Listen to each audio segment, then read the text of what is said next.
Alright, I'm here with David Ochoa at US Nationals, and you may remember David from his article series on channelfireball.com as the voice of good, and according to Webster.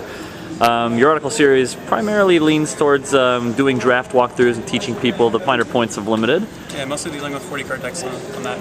Yeah, but we have a 60 card deck here today that is a very interesting one. It's carried you to, in fact, you went undefeated in the standard portion yesterday. Yeah, first portion of standard went 4-0. Okay, excellent. Well, this deck has been affectionately named Dredge-uh-Vine. This is a gift from Brian David Marshall to our editor Kelly Diggs, who absolutely hates the fact that anything has dredge in it as long as the dredge mechanic is not in the deck.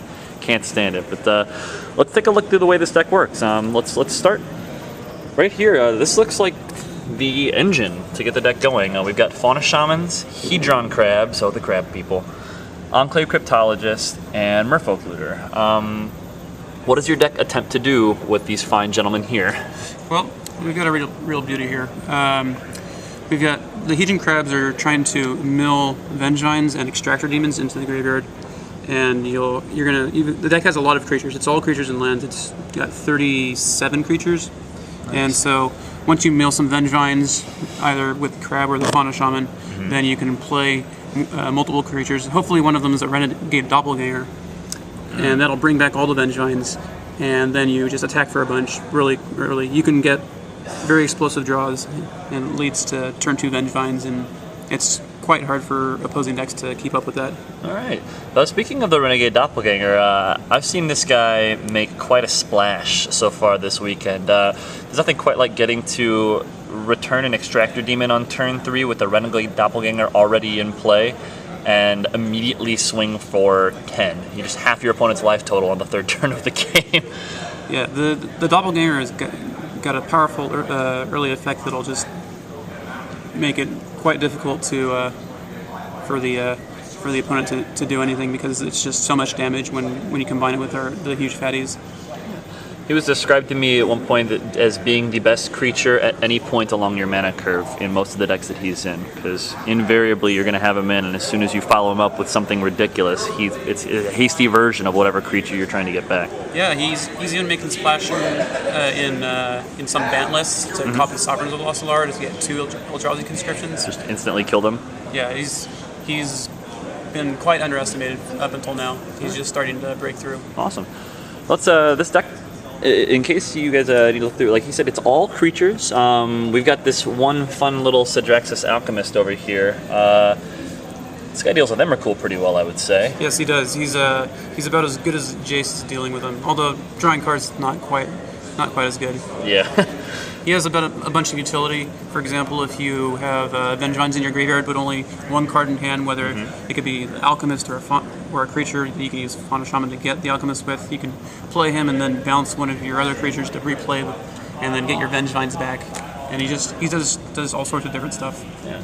Well, it seems Vengevine has a lot of ways to get back into play with this deck. I mean, we've got 4 Hedron Crabs at 1, 4 Enclave Cryptologist, which has the benefit over Merfolk Looter of only being a 1-drop. It requires a little bit more mana to get him going, but having that ability to cast for 1 mana, I'm assuming at some point comes in significantly handy. Yeah, the deck definitely maximizes its mana every turn, and costing 1 is quite an upside at times. And we also have the ever-present Birds of Paradise and Noble Hierarch to make sure that we can do more things with our mana on the following turns. After all, no one wants to spend 2 mana to play Renegade Doppelganger and be unable to do anything the turns after.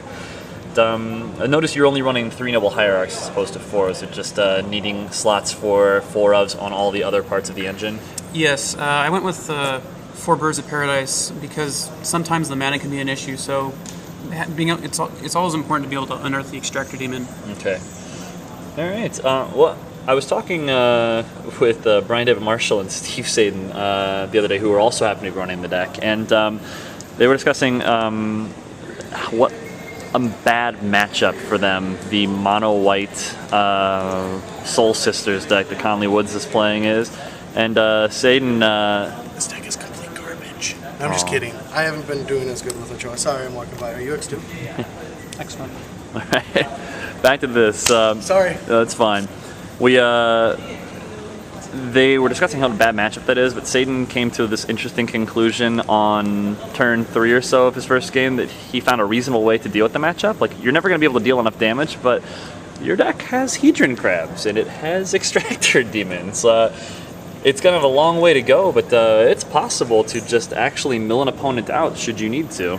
Right. I played against the life gain deck once before, and I just couldn't deal enough damage, so I eventually started using my crabs against him, and unfortunately I wasn't able to mill him before he killed me, but if I had been going at it from the beginning, I probably would have been able to be successful. Oh, it's a cool, interesting way to shift modes with a deck that you generally don't think of. I mean, the cards obviously have that ability, and I mean, that's kind of what they were known for in Limited.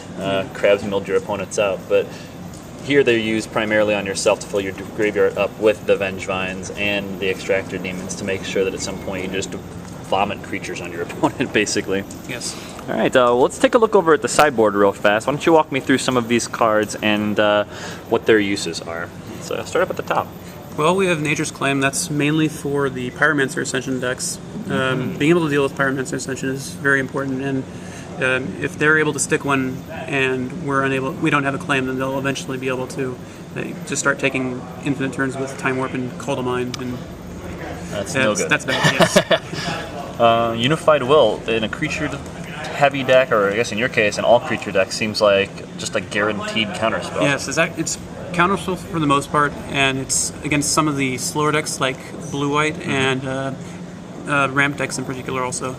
Awesome. Well, the Obstinate Baloth right over here, this guy is in the sideboard of a ton of decks, is a good answer to Jund. I'm assuming that's the main reason he's here in your sideboard? He's in there for Jund and Mono Red, although most Jund decks end up boarding out their Blightings, because if they Blighting you and you discard a few Vengevines or an Extractor Demon, then they're in a bit of trouble, and so the spell ends up being quite a liability, especially when you board in the Baloths. Yes. Because putting 2 4/4s into play and getting life can sure create a tempo swing. Just a little one, I would say.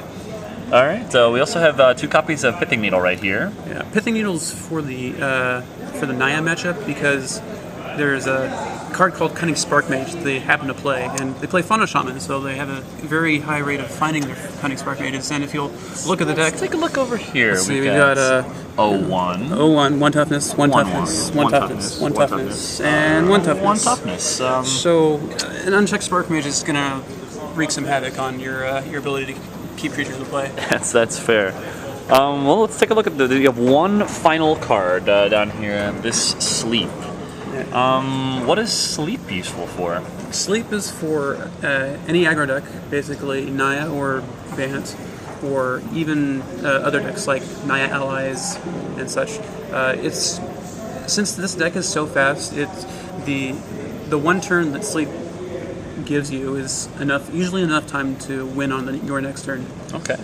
So we're looking generally like against Naya, for example, at a little 5-card package like this that comes in for the most part, and against some of the other aggressive decks like the Bantak or the Jund, like you get a nice 7 or 8 card package. So I mean, your sideboard appears to have a bunch of cards that do a really good job of working against multiple matchups and filling a lot of roles, which, considering how tight your main deck is going to be very, very useful. Yeah, sideboard is actually quite difficult for the deck because you don't want to board out creatures, so you can't board in too many cards. Otherwise, your Fauna Shamans won't be as good. Right. And always being able to use Fauna Shaman is very important because the deck wants to play out so quickly in most matchups. Awesome. Well, I appreciate you taking the time to talk with us. I guess the one last thing I want to mention, this is a trick that I saw you using yesterday. For anybody who picks up this deck, something that's very important is maximizing the value of your crabs. Your deck is running a huge suite of sack lands, and it's important to note you can play the land, stack the crab trigger, and then sacrifice your fetch land to make sure you get that extra land out, because every tiny percentage point is going to help you in the long run with this deck. Yeah, with crab you actually have a reasonable chance at milling the land that you want to get, so if you need to get a swamp, there are only 2 in the decks, and if you mill those, then you're going to be in a little bit of trouble, so you'll have to find a Burst of Paradise to unearth your Extractor Demons. Right. Yeah. All right.